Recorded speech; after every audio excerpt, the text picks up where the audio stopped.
everyone, Sophia here at the 2010 Game Developers Conference, and I'm joined by Will Armstrong, Associate Producer on Telltale Games' upcoming Sam & Max Season 3. Hey Will, thanks for joining us. Thank you very much.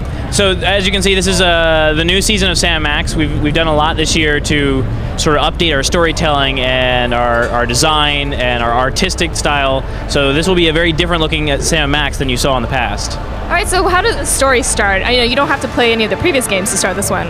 Right, the story kind of drops you right into what's going on. Here we see sort of a new character on the street just arriving.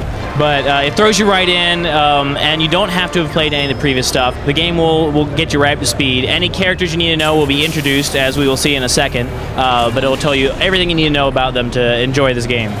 So what we're seeing here is on the PS3. Can you kind of talk about the controls? Yeah, the controls for the PS3 are designed specifically for consoles, so you're not going to be having a cursor on the screen or anything sort of wonky like that. We want to make it very smooth and fluid feeling, and we noticed, we've been kind of fiddling with this for a while, but we've noticed that when you get to drive the character using your control stick and stuff, you get a little more engrossed, you feel a little more in control of the character. We made it very easy to walk around the world and explore things, and we wanted it to be really easy to select objects, so you just walk up to them and Sam will look at them. All right, so what's happening on screen? Who's the guy in the gorilla suit? That's General Skunkape, or Skunk Ape, as Sam Max referred to him. He has just arrived on this planet.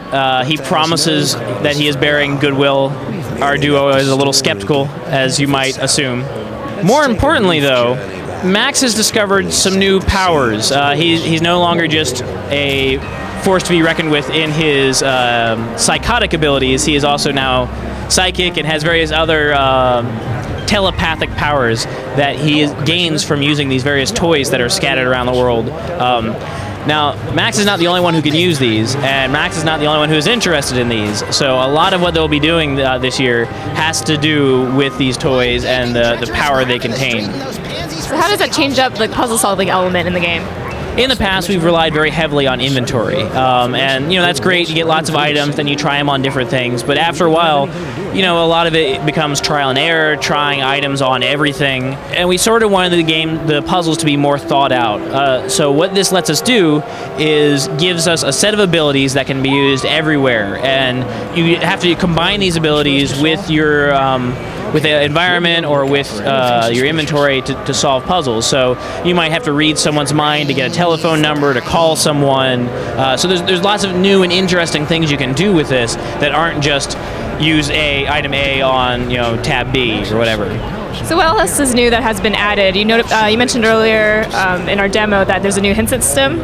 Yeah, I mean the hint system is similar to what we've had before, but it's just new and improved. It's designed to keep frustration levels down. Obviously you can turn it off if you don't like it, but we've got 4 or 5 different levels of helpfulness, so you can turn it up and you'll get a hint thrown at you pretty regularly, or you can have it pretty low, and only if you've been playing for a while and seem to be pretty stumped, it will throw out a subtle nudge. And it's never going to be something really obvious in your face, like, oh, I'm getting a hint.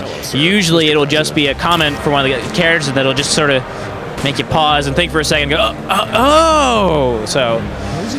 Could you talk about the notebook that has been added? Yeah, we didn't want players to be too lost as to what's going on. Even people who've played these games before, it's been a while for some of these characters. So Sam has a notebook now that he uses to keep track of all the various characters, and he also has a plot device. Oh, there it is. Say you've been playing the game and then you put it down for a couple days, you come back, you're like, crap, what puzzle was I on? I know I was playing. He's got a case list now that sort of keeps notes from what's going on, who they've talked to, what sort of they're trying to accomplish at the moment. There's also Max's powers are in here, just so you can keep track of Max's current abilities, because they won't always be the same, depending on what toys he has and who has sabotaged him and stolen items and so forth. Are we able to jump into Max's mind right now and kind of see his powers? Yes, let's jump right into Max's mind. So this is something new for this season. We can go into Max's head, and things are a little different there. It's not just the world as you expect to see it. So you can activate Future Vision? Yeah, this is Future Vision. This lets Max see a possible or even probable future. And this is going to be very important, particularly in this first episode, because A lot of times you may not even know what to do until you realize, oh wait, something is supposed to happen. I have no idea how this is supposed to happen. Clearly, I have to cause it to happen. So it sort of changes causality a bit. You have to think of things in stranger orders. All right, so when is the game coming out and on what platform? It'll be coming out April 15th on PC, Mac, and PS3 simultaneous launch.